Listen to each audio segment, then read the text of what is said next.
Hi, my name is Jacob Monk. Welcome to this short video with the title Thank You Putin. The new American President Trump, during his electoral campaign, he said, "We need to have peace with the Russians. Therefore, I want to negotiate with Vladimir Putin. That is the only way to get peace, not only between USA and Russia, but also in the Middle East." But what has happened since Donald Trump was elected? Well, he hadn't met with Putin at all. He's trying to survive at home, where the Russia-phobian segment are trying to get him to court for being some kind of Russian agent.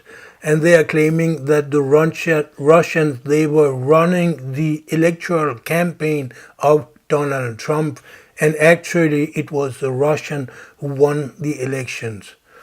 Well, to me it sounds like pure nonsense, but I can tell you the Americans should be very, very happy if they had a president just as good as Vladimir Putin, because he's the most clever, the most intelligent, the best political leader, and the most moral leader in the Christian world and in the Western world.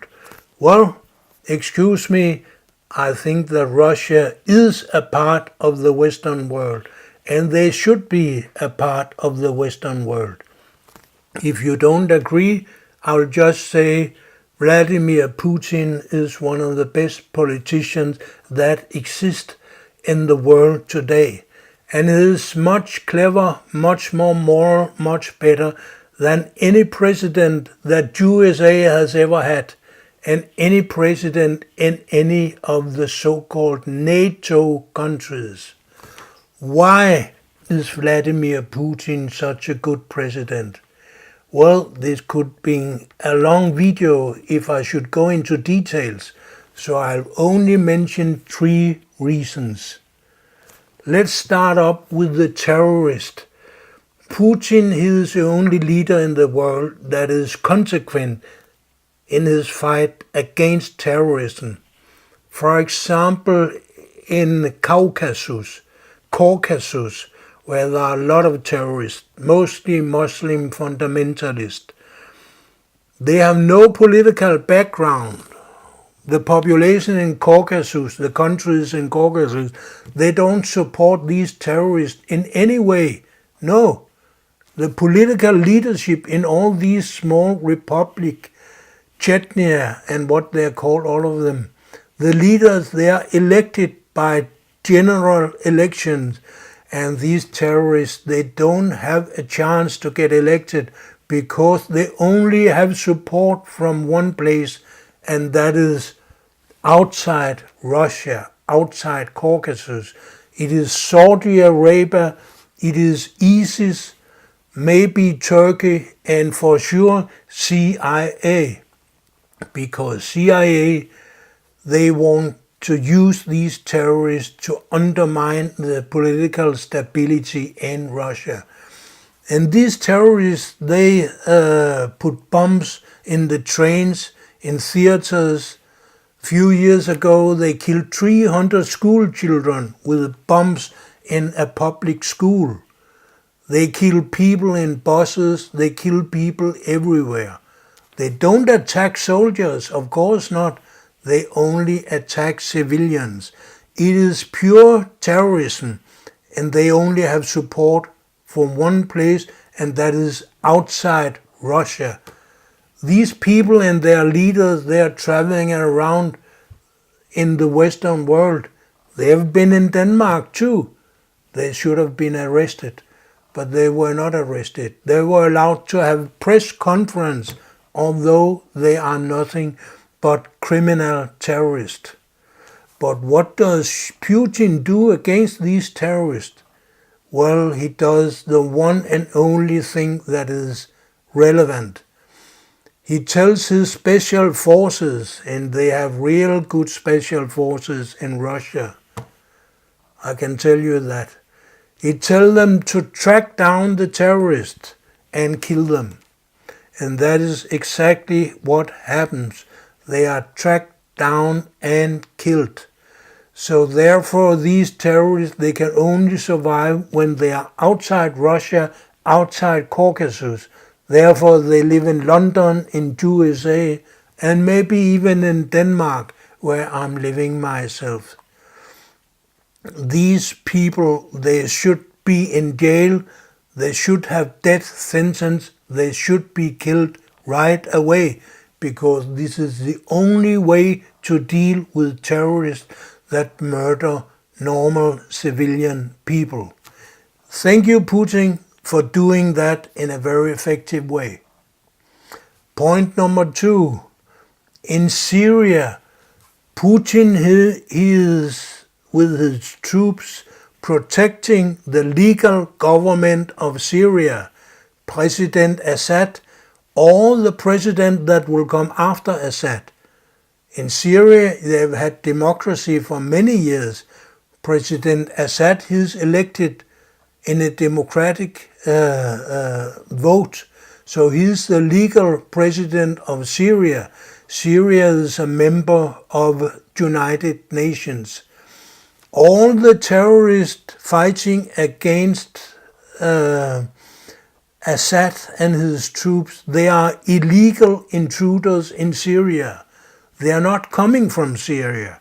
They're coming from Turkey, Saudi Arabia, France, England, America, Scandinavia.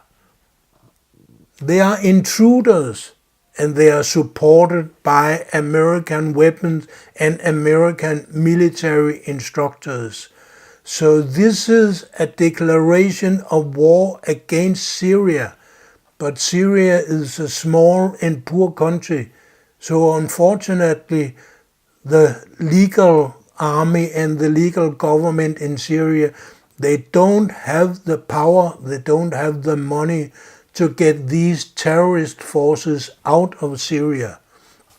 Only one force is legal in Syria, beside the Syrian government troops. The one legal force in Syria is the Russians, because they have an agreement with the government in Syria that they help the Syrian army to protect Syria against intruding terrorists. So thank you for Putin. Thank you to Putin. Also for helping the starving population in the cities of Syria where the terrorists have the power. These terrorists, they are supported also by money coming from Denmark, from England, USA. I've told you that already. But Assad, he don't have enough money to support all the population in Syria. They can't work. When you have a war, you can't work. You can't have a normal production. So you need to get help from outside. And Russia, they are helping the Syrians, not only with weapons, but also with food and with all what you need to survive as a nation and as a civilization. Thank you to Putin for that.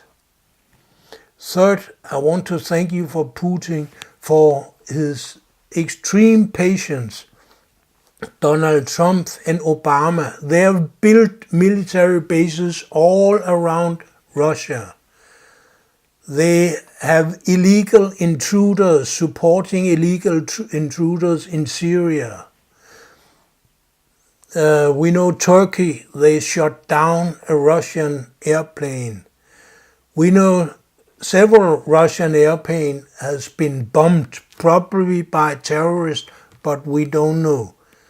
Several Russian ambassadors has been assassinated.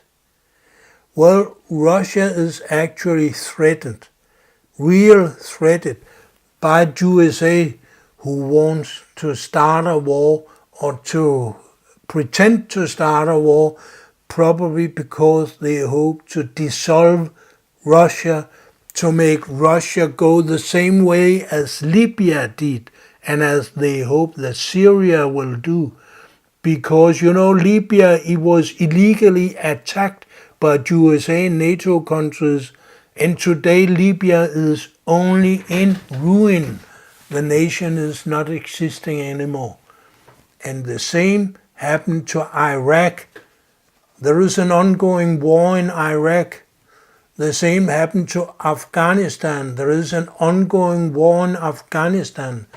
It is very unsafe to be a man or woman or child living in any of these countries because they are having war. And the war is continuing because after the American illegally attacked Afghanistan, Iraq, and Libya, well, they didn't help them build up a nation or build up a legal government. They only destroyed the country and supported some terrorist groups that told Americans they were friendly to USA. And unfortunately, the new American president, Donald Trump, he said he would negotiate with Russia, but he hasn't done that yet. On contrary, he has attacked Syria, a totally illegal attack with 59 cruise missiles sent against an army base in Syria. That is a declaration of war. And if Syria and Russia were stronger nations, they should have answered back by sinking the American destroyers in the Middle East, in the Mediterranean. But they didn't do so. And that is only because of Putin. He's a very, very reasonable man. He's very patient. He wants to have peace. He don't want another world war, because in a world war, USA and Russia will be destroyed. The Americans will die, but the Russians will die too. So it's not a good idea to have a third world war. And the reason we don't have a third world war is because of Putin, this very clever and very patient man. So thank you to Putin for that. I hope in the future that the American president, he seems to be nearly as stupid as the former President Obama.